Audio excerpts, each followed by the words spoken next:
Today we review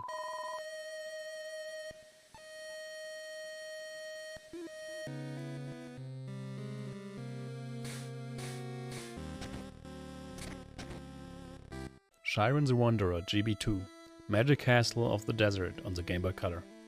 In Japan known as Fushigi no Dungeon, Furai no Shiren GB2, Sabaku no Majo. The game is a roguelike turn-based dungeon crawler. You go through a dungeon from one level to the other, and on the way you collect items, weapons and level up. If you die in the dungeon, you lose all equipment and levels, but keep some money to buy start equipment for the next dungeon run and so on.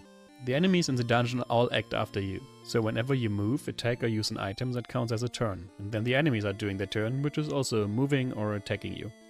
The game is looking great. There's a very good looking intro cutscenes. I like how the enemies look. The weapons have different little sprites in your hand. The music is great. I have nothing bad to say about the presentation. I would say that is a perfect presentation on the Game Boy Color for that kind of game. I give the presentation 5 out of 5 points. The game is in Japanese and sadly there's no translation patch. There is a community, but they're busy doing translation patches for other Shiren the Wanderer games and systems.